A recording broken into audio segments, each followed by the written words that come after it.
La télé, le disque, vous venez de le voir, une vedette de sitcom, ça ne chôme pas.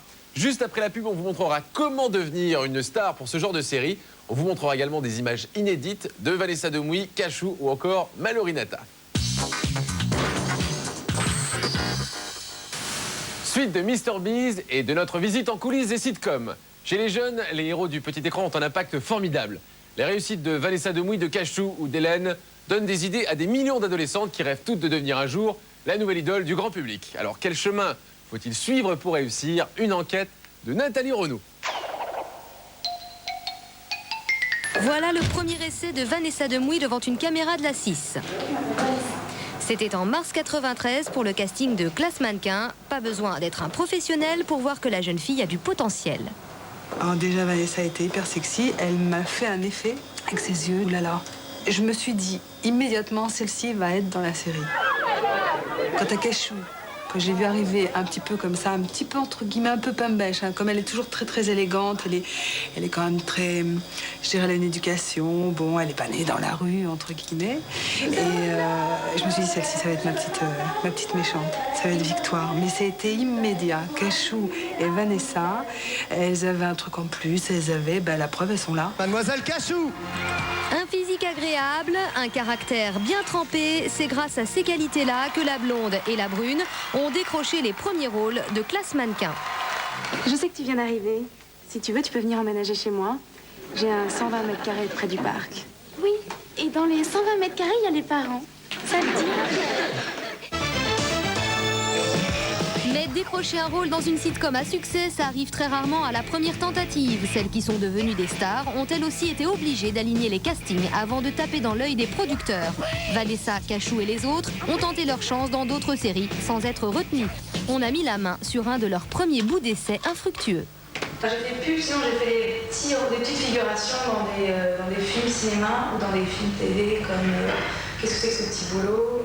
Tu m'as toujours appris que la fortune appartenait aux gens qui se levaient tôt. Et j'ai bien l'intention d'être riche. Tu sais, quand on lève une femme, son visage est ce qu'on a de plus précieux. Vous voyez là Ophélie Winter au naturel à 18 ans. Et oui, la blonde sophistiquée qui aujourd'hui enflamme les hit parades a elle aussi tenté sa chance côté sitcom. Et elle aussi a été recalée. La gagnante, elle se trouve sur 7 cassettes. Vous pourriez me rappeler votre nom? C'est Mallory Nataf qui a effectivement décroché le rôle vedette du miel et des abeilles. À chaque fois, c'est comme ça, une seule élue parmi la foule des postulantes. Tous les jours, plus d'une cinquantaine de candidatures arrivent chez AB, le temple français des sitcoms pour adolescents. Donc ils sont dans des petites cassettes comme ça. Et on a des centaines de petites cassettes comme ça sur lesquelles il y a entre 20 et 30 personnes. Et la photo qui sort du casting, ce qui nous permet une manipulation très rapide parce que c'est quand même tout petit, quoi. On peut feuilleter le casting à toute allure. Et à partir de ces photos, 4 jeunes filles ont été convoquées aujourd'hui. Elles ont entre 16 et 20 ans et elles vont se battre pour le rôle principal d'une nouvelle série d'M6. En compétition, Alexandra, Stéphanie, Charline et Agathe. Alors les filles stressées? Non, c'est pas trop stressant, mais faut beaucoup de concentration, quoi, surtout pour l'apprendre vite. On doit avoir des répliques, mais c'est pas long, quoi, mais bon, ça va, quoi. Quand on attend longtemps, ouais, ça devient stressant à force. J'ai mon cœur qui bat quand même assez fort. Ça va être dur, je pense, mais bon, ça va. C'est l'histoire de quelques minutes et j'espère que ça va bien se passer. Tous les comédiens, on y va s'il vous plaît. Je voudrais que dans une demi-heure tout soit tourné. Direction le studio, dernières instructions du réalisateur avant le clap. Vas-y, alors quel ton? Moteur. Moteur demandé. Mais oui, un pont pour permettre au crapaud de traverser sans risque. Mais oui, un pont qu'on pourrait construire pour permettre au crapaud de traverser sans risque. Ce qui permettrait au crapaud de traverser carrément. Mais oui, un pont.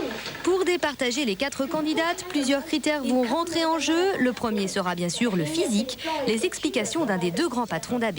Le physique est important par rapport au rôle. C'est-à-dire quand on fait un rôle de jeune première, il faut avoir un physique de jeune première. Quand on fait un rôle de rigolote, il faut avoir un physique de rigolote. Le physique fait partie d'un tout. Mais la voix est importante également.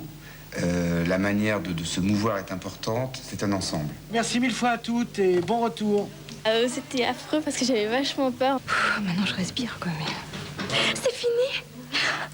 Lequel vous avez bien aimé? Je vous dirais toutes, j'aurais trouvé des qualités, sincèrement. Alexandra Pic, j'ai bien aimé. Stéphanie, je trouvais bien. Charline, bon, je trouvais très original ce qu'elle a fait. Agathe aussi. C'est vraiment dur, là, de vous dire. Dur de choisir. Pour connaître le nom de l'heureux élu, il faudra attendre encore quelques jours. On saura alors laquelle prendra place dans la galerie des portraits d'abbé, aux côtés de Mallory Nataf, Dorothée et Hélène. Vous venez de le voir, la concurrence était rude pour décrocher ce premier rôle, mais c'est à ce prix qu'une des jeunes filles succédera peut-être à Vanessa ou à Cachou.